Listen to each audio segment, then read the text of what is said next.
So firstly, we need to understand that behavior is not an inborn. Those are characters that are built.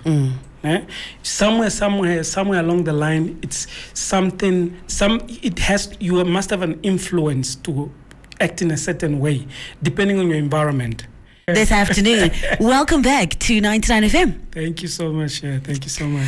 Let's talk. I just mentioned something that I was personally. Let me start quickly. Yes, let me please. ask you a question. Please go ahead. On that, what you just talked about now, the Namibia Airports Company. What came to your mind when you saw that? I was like, is she at home or is she at work? Is she the boss? Yeah. But no, it just didn't look right. It just didn't look and feel right for me, even though personally I was not in the room to experience that. Yeah. Because my first thought was, is it moral gone wrong?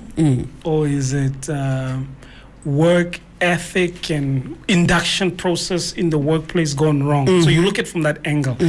And I remember my friends and I were discussing this, and we talked about the moral aspect. Where do you come from?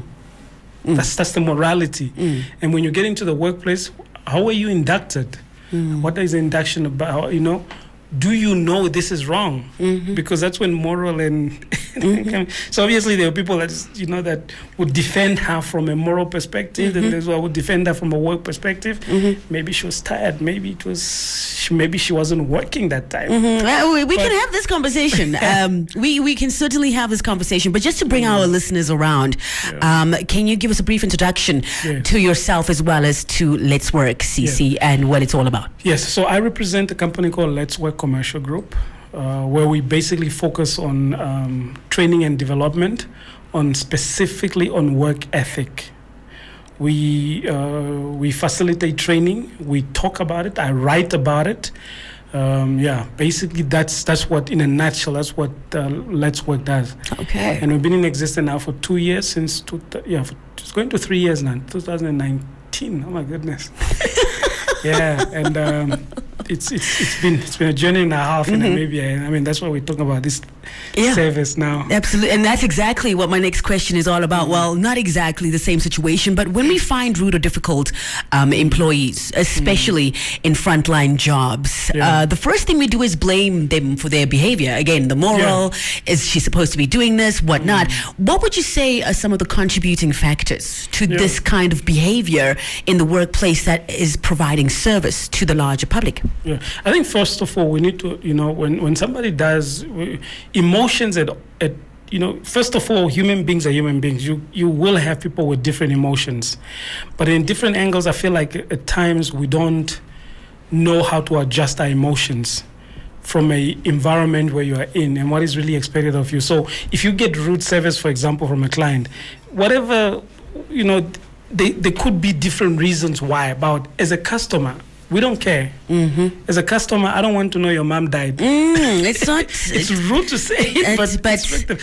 All I'm saying is that when you come to a workplace and you say you now have this job, you need to understand that, especially when you're working with people, that your personal matters or your personal whatever you go through falls a little bit backward, and you represent a brand. Your name is forgotten; it's a brand now. And I think there's a lot of ways that you can do, because there's a lot of ways that you can look at it from. It also, like I mentioned, from an induction perspective. Do people even know what the company values are? Most people know the organization's vision and mission, but they don't know what the core values are. And values are it allows you to be within the culture. If you don't understand what the company values are, it's a different story. How can employers better support their staff to understand exactly the values and the roles of their organizations, and what their behavior contributes to the success of that particular organization? So firstly, we need to understand that behavior is not an inborn. Those are characters that are built. Somewhere along the line, it's something. You must have an influence to act in a certain way, depending on your environment. Let me give you a clear example. A child growing up in the north, a girl, she knows very well from observation. just from observation, how when she's receiving something from an older person, she does what we call tifuka. You kneel you down. Exactly. You do that. There's no written rule on it. But they do that because of the environment that they're in. Now, the same child goes to an urban area, for example, or she goes to China, for example, and then she sees they don't do it. It's most likely that she won't do it. So it's that aspect of, how do you integrate in the environment that you're in? So employers, for example, their role as an employer is that when you come into an organization, employers are supposed to tell you the job description. What is what, and what can you do and what can you not do? Now, if that is not in line, it's a different story, because now you leave people to wander and do whatever they want to do. So from an employer's perspective, you need to understand this person that's working for us as a receptionist, do they have a JD, which is job description? Do they know what our culture is? I remember when I worked at Spur, when I was in high school, the culture of Spur there was when you greet someone, it used to be called how's it, regardless of whether the person is old or young, because I think that time the culture of the restaurant was around rugby. So the rugby players always, when they greeted, it was how's it, and we were taught that you have, anyone that comes into there, you have to greet how's it. And there was also a routine on how you approach a table, what to say, how to say bye, how to ask for a bill. Now, it's the same thing. If you go, for example, to Namibia Airports Company, if you're going to buy a ticket, there should be a culture, a norm of doing things. Like if a client comes in, how do you make sure that the person actually is given the service? Now, that's where moral comes in. Moral comes in when you say, you know what, this is not how we talk at home. So I don't care. At home, if I'm tired, I put my feet up on the table. On the table. And then what's funny, even when you look at that picture, is that you see two more people standing there. They look unbothered. That's even the most staggering part, because those people represent the brand as much. So to answer your question, from a support perspective, from an employer perspective, I think first of all you need to allow people to induct. You need to induct people, and then you also need to be able to hold people accountable. And that is one thing that I think we don't have in this country, especially on an accountability part. You report that person was rude. Okay, no, we'll talk to them. They go at the back. And then they go and discuss don't do it again. Sharp. Instead, or rather go discuss the customer who's complaining, calling her a Karen behind. Anyway, but let's talk about the employee, the employees themselves. How can we do better in this aspect? Any practical tips that you can offer in terms of what can I do as somebody who's a service provider who's approached by people every day? And it can be like you can lose your mind having to deal with so many different people with so many different attitudes and problems themselves. But how do you keep yourself in check? How do you keep yourself in moral check when it comes to providing service? I think that's a very good question, Cher. I think the problem that we have, we don't think a step ahead when we come to employment. We all want jobs. You get the job. Do you think a step ahead? Because now you're in this position, and when you're in that position, where do you see yourself within 2, 3, 4 years, for example? Now, if that is not clear, it becomes a problem. To yourself, and then you bring that also to others, for example. Now, I hear this a lot. I work for this company for 5 years, and my salary doesn't increase. And some people come and they just go up. And then you say, okay, so you want to be paid for loyalty. Hey, Papa. Which is a problem. Loyalty fees. Because then we don't understand that in the position that you're in, every position that you're in, there's a salary scale. Now, if that salary scale says for 2 years, it has reached your maximum, and you are there for 4 years and you're not getting an increment, it means you have reached your maximum. But how do you know that if you're not engaging, if you don't know what else you can do? And this is where, growing beyond the job description. How do you grow beyond the job description? If are you just a radio DJ for your voice, or do you know how to do tech? Do you know how to set up the mic? And says, no, I am just the radio person. My voice is my invoice. And at the same time, you're just blocking yourself because you're not allowing yourself to grow and showing your full potential and what else you can contribute. Yeah, so in a nutshell, in a pointer's perspective, really, I think as employees, you need to start thinking ahead and also just look for ways that you can grow. You and people, and one of the great ways that you can grow is through references.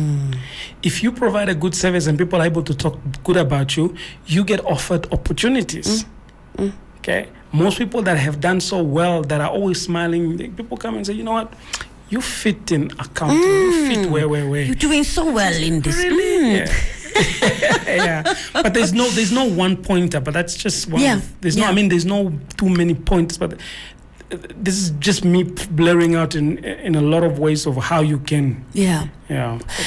Finally, let's talk about your training programs. Yes. How do these help employers and employees strike a better balance of job satisfaction through effective training on workplace culture? Okay, so most of the time I get clients asking, we want you to train our company on customer service.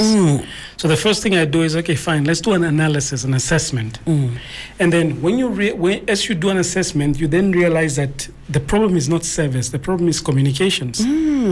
Perhaps the below, so the below department and the supervisor or managers are not getting along. So there's a communication breakdown. So then what we do is then we break down what the problem is, and then we concentrate on that problem as a training.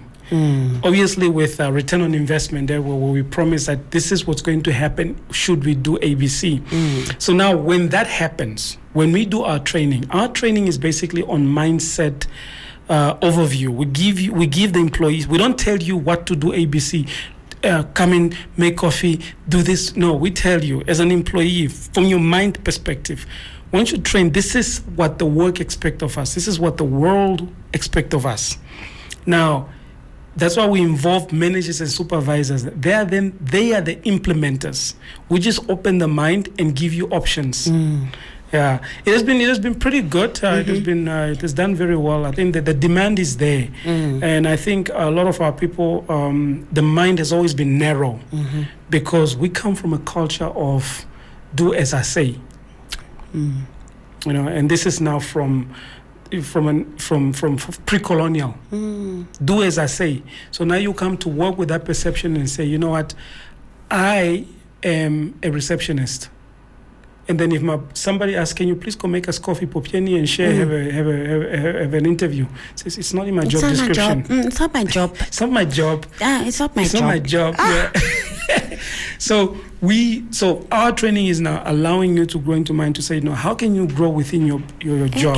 And even those things that I just explained to you in terms of salary scale and what does it mean when somebody says, I've been in an organization for too long and I'm not growing. But what does growth mean to you? As an individual. Yeah, what does growth mean to you? Others is just money. Well, if it's money and you're in the same position and you are not upskilling yourself, or your money is not growing, it will not grow. Your money will not grow. But as soon as you start upskilling, as soon as you start trying new things, then you see opportunity. Pushing yourself. But in general, we've got this problem, and I mean starting at the very bottom sectors of our society straight into the top buildings and sectors. Even taxi drivers. I really want to ask Let's Work to go and talk to the taxi drivers. Talk to the Bus and Taxi Association. Just basic customer service that they put your voice inserted there. Just basic. Let's just be human and communicate and find the basic breakdowns and help each other out. Let me tell you a funny story. So I'm in a taxi once, and the taxi says, so I ask him, how's work, man? He says, me, this is the best. I used to work for a company. Here I don't get told what to do. I do what I want. And then I say, can you please turn left? Classic. I love how you're signing out. Thank you so much, Popyeni, for your time. We'll talk to you very soon again, right? You need people. That's the bottom line of the story. That's the bottom line. You can't say your business, your taxi business will not thrive without your customers. Yes. Exactly. And you don't have to know us by name. Just know the dollar. Thank you for having me. That's what it is. As the voice of Popyeni Kaxuxwena, who is the founder of Let's Work CC, just in the studio to help us improve on service quality and inspiring minds mindset change amongst the staff. Some really interesting insights that he's saying. I mean, break your boundaries, break your comfort zone. If you want to grow in your workplace, if you want to grow and show your full potential, then push yourself, honey. This is not just advice for 20 to 30-year-olds. This is advice for people who are 40 and still in the same situation and still unhappy. So break your own chains and give yourself that freedom that you need. That's a wrap of your MYD Heart, brought to you by NHP on 99.